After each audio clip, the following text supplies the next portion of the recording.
इस वक्त की बड़ी और सनसनीखेज खबरों की ओर डालेंगे एक बार नजर। जी हां, एक बार फिर से राजस्थान में गायों का मुद्दा आग पकड़ता नजर आ रहा है। वह गायें जिनको राष्ट्रीय पशु घोषित करने के लिए राजनेता अधिकारी अपनी राजनीति के दौर में रोटियां सेकते हुए नजर आ रहे हैं, इसे मुद्दा भी बनाते हैं। किंतु जब बात आती है गौवंशों की रक्षा की, उनके संरक्षण की, तो वही अधिकारी पल्ला झाड़ते हुए भी नजर आते हैं। और यह मामला पहली बार नहीं हुआ है। राजस्थान में अक्सर गायों के ऊपर अत्याचार के मामले कई बार सामने नजर आते हैं। एक ऐसा ही मामला कल रात सामने आया जयपुर के सोडाला के राखड़ी का, जहां पर एक युवक के द्वारा गाय पर अत्याचार किया गया और अत्याचार इतना निर्मम तरीके से किया गया कि गाय का चबड़ा मुंह से निकलकर बाहर आ गया और गाय गंभीर रूप से घायल हुई, जिसके बाद अभी उसका इलाज जारी है।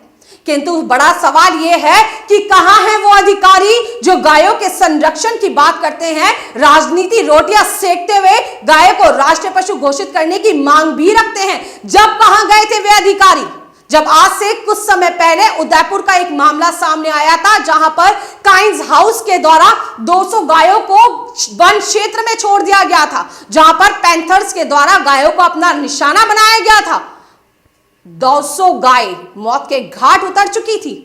उस समय कहां गया था ये गायों के संरक्षण की बात? उस समय कहां गए थे वे अधिकारी जो गायों को राष्ट्रीय पशु घोषित करने की मांग रखते हैं? गायों का संरक्षण केवल एकमात्र नाम दे दिया गया है। यदि वास्तविकता पे गौर किया जाए तो गायों का संरक्षण अभी तक संभव ही नहीं हो पाया है, या फिर ये कहें कि केवल राजनीति के क्षेत्र में अपने नाम को बढ़ाने के लिए इन तरीके के शब्दों का इस्तेमाल किया जाता है। चलिए आपका ध्यान दूसरी ओर आकर्षित करना चाहेंगे, बताना चाहेंगे राजगढ़ का एक ऐसा मामला सामने आया था, जहां पर एक युवक के द्वारा, कुछ लोगों के द्वारा गाय के साथ, जी हां वही गाय जिसके अंदर 36 करोड़ देवी देवता विराजमान होते हैं, जिसको पूजा जाता है, जिसको भगवान माना जाता है, जिस गाय को हम लोग भगवान की तरह पूजते हैं। ये भी कहा जाता है यदि आपने गाय की सेवा कर ली तो आपने 36 करोड़ देवी देवताओं की सेवा कर ली। तो तब कहां गए थे वे अधिकारी जब इस तरीके के कृत्य सामने आते हैं? जब राजगढ़ का एक मामला सामने आया था, जहां पर युवक के द्वारा गाय के साथ अश्लील कृत्य किया गया था। हालांकि सरकार ने इस पर एक्शन भी लिया था, सजा भी दी थी, मुआवजा भी वसूल किया था, लेकिन स्थिति आज वहीं की तहीं बनी हुई है।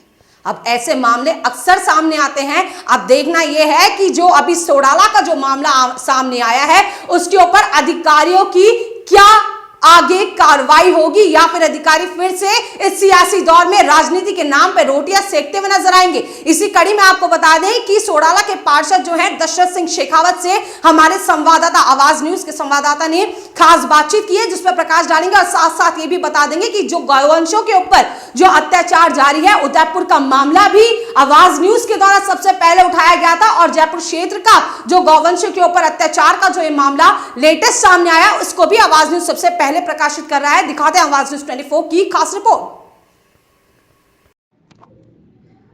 जयपुर सोडाला स्थित चौधरी पब्लिक स्कूल के पास कल एक हादसा हुआ। जी हां, जहां पर एक व्यक्ति के द्वारा गाय के ऊपर इतना निर्मम प्रहार किया गया कि गाय बुरी तरीके से घायल हो गई और गाय का जबड़ा निकलकर बाहर आ गया और गाय घायल हो गई, जिसके बाद गाय को गौशाला में इलाज के लिए भेजा गया है। अब बात यह है कि जो मामला उठा उसके बाद अब स्थानीय लोगों के द्वारा गाय के साथ हुए इस अत्याचार को दबाने का प्रयास किया जा रहा है। साथ ही साथ आपको बता दें कि यह जो अत्याचार हुआ उसके बाद गाय के मालिक के द्वारा भी इसको दबाने का प्रयास किया जा रहा है, और साथ ही साथ स्थानीय लोगों का कहना है कि इस मामले को किसी भी तरीके से रफा दफा किया जाए। अब बड़ा सवाल ये है कि क्या स्थानीय लोगों के द्वारा और क्या उस व्यक्ति के द्वारा गाय के मालिक के साथ किसी प्रकार का कोई पैसे का लेन देन किया गया है, ये एक बड़ा सवाल है। और आखिर क्यों इस तरीके के अत्याचार को दबाने का किया जा रहा है, प्रयास दिखाते हैं हमारे संवाददाता की खास रिपोर्ट।